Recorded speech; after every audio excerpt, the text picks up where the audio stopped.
داستان ہے سلطنت عثمانیہ کے شاہی محل کے اس دور کی جب محل کے پردوں کے پیچھے ایسی سازشیں پلتی تھیں جنہوں نے تخت کے وارثوں کی قسمت بدل دی۔ دو ایسی خواتین جنہوں نے نہ صرف اپنی ذہانت اور حکمت سے اپنے خواب پورے کیے بلکہ سلطنت کے عام فیصلوں پر بھی اپنی مہر ثبت کی۔ حریم سلطان اور کوثم سلطان۔ یہ کہانی ہے حریم سلطان اور کوثم سلطان کی، جنہوں نے سیاست، حکمت اور محبت سے اپنے خاندان کے لیے اقتدار کو محفوظ کیا۔ آج کی ویڈیو میں ہم حریم سلطان اور کوثم سلطان کی دو اہم سازشوں کے بارے میں بتائیں گے جنہوں نے سلطنت عثمانیہ کے تخت کو ایک نئی شکل دی۔ ویڈیو آخر تک ضرور دیکھیں کیونکہ یہ کہانی آپ کے تصور سے بھی زیادہ دلچسپ اور اہم ہے۔ حریم سلطان کی کہانی اور سازش۔ حریم سلطان، جن کا اصل نام روکسلانا تھا، ایک یوکرینی عیسائی گھرانے میں پیدا ہوئی۔ انہوں نے کم عمری میں اغوا کر کے سلطنت عثمانیہ کے دارالحکومت استنبول کے شاہی محل توپکاپی پہنچا دیا گیا۔ حریم کی خوبصورتی اور ذہانت نے جلد ہی انہیں دوسرے غلاموں سے ممتاز کر دیا اور یہیں سے ان کی قسمت کا دھارا بدل گیا۔ حرم کے پیچیدہ ماحول میں انہوں نے خود کو ایک مظلوم قیدی سے سلطان سلیمان اعظم کی محبوب ترین بیوی کے مقام تک پہنچا دیا اور ان کا نام بدل کر حریم یعنی خوش مزاج رکھا گیا۔ جب حریم نے سلطان سلیمان کا دل جیت لیا تو اس نے یہیں پر رکنے کا فیصلہ نہیں کیا، کیونکہ اس کے خواب وسیع تھے۔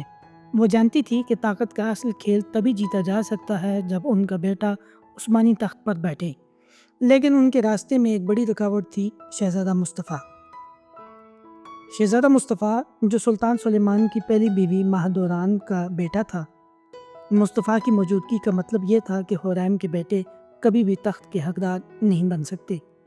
حریم نے اپنی حکمت سے ایک سازش کی بنیاد رکھی۔ انہوں نے اپنی چالاکی سے سلطان سلیمان کے وزیر اعظم رستم پاشا، جو کہ حریم کے داماد بھی تھے، کو اپنے ساتھ ملا لیا، اور ایک منصوبے کے تحت رستم نے سلطان سلیمان کو بتایا کہ مصطفیٰ اپنی فوج کو اکٹھا کر کے بغاوت کی تیاری کر رہا ہے۔ حریم نے اپنی چالوں سے سلطان کے دل میں شک پیدا کر دیا اور ایک وقت آ گیا جب سلطان سلیمان نے اپنے ہی بیٹے مصطفیٰ کو بغاوت کے الزام میں قتل کروا دیا۔ شہزادے کی موت نے حریم کے بیٹے سلیم دوم کا تخت تک پہنچنے کا راستہ صاف کر دیا۔ اس کے بعد حریم نے اپنی زندگی کے باقی ایام سلطنت کے امور میں گزارے اور استنبول، مکہ اور مدینہ میں مساجد، مدرسے اور اسپتالوں کا قیام کیا۔ حریم سلطان کی اس سازش نے انہیں تاریخ میں طاقتور خاتون کے طور پر متعارف کرایا جنہوں نے اپنی خوابوں کو پورا کرنے کے لیے نہایت دانشمندی کا کھیل کھیلا۔ کوثم سلطان کی کہانی اور سازش۔ ناظرین، کچھ عرصے بعد سلطنت عثمانیہ میں ایک اور طاقتور خاتون نے اپنی جگہ بنائی: کوثم سلطان، جس کا اصل نام اناستاسیہ تھا۔ یونان کے گاؤں سے تعلق رکھتی تھیں۔ انہیں بھی غلام بنا کر شاہی محل میں لایا گیا اور وہاں ان کی شخصیت نے جلد ہی سلطان احمد اول کی توجہ حاصل کر لی۔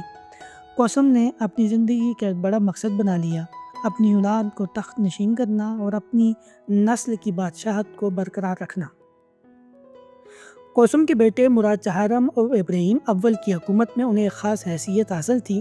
ان کے بیٹے اور ان کے پوتے سلطان محمد چہارم کے دور میں انہوں نے سلطنت کی باغ دوڑ بطور حکومتی نگران سنبھالی اور اپنے فیصلے تھوپے۔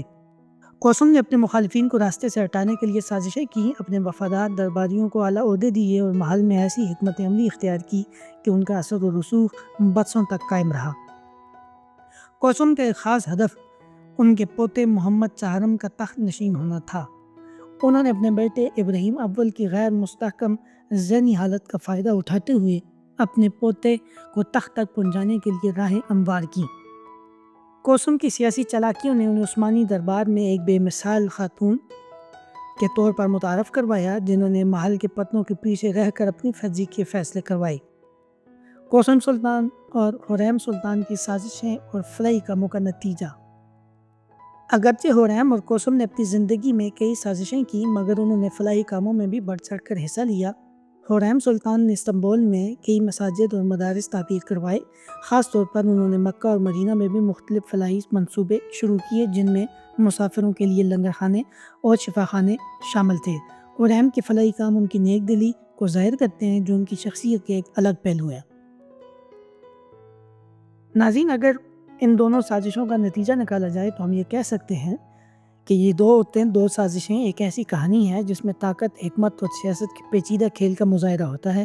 خرم اور کوثر نے عثمانی سلطنت کی تاخت و تاج کی سیاست میں اپنا لوہا منوایا اور اپنے خوابوں کو پورا کرنے کے لیے ہر ممکن راستہ اختیار کیا۔ ان دونوں کی کہانیاں ہمیں یہ سکھاتی ہیں کہ اقتدار کا کھیل ہمیشہ سیدھا نہیں ہوتا، اور جب بات تخت کی ہو تو دلوں میں شک اور سازشوں کے بیج بو دیے جاتے ہیں۔ خرم نے اپنی محبت کی طاقت سے سلطان سلیمان کو اپنا بنایا اور اپنے بیٹے کے لیے تخت کا راستہ صاف کیا، جبکہ کوثر نے اپنے بیٹے اور پوتے کی حکمرانی کو قائم رکھنے کے لیے سیاسی چالوں کا استعمال کیا۔ ان کی کہانی عثمانی تاریخ میں آج بھی یاد کی جاتی ہے اور ثابت کرتی ہے کہ کبھی بھی تاریخ کے سب سے بڑے کرداروں کے پیچھے ایسی خواتین بھی موجود ہوتی ہیں جو پردوں کے پیچھے رہ کر تاریخ کا رخ بدل دیتی ہیں۔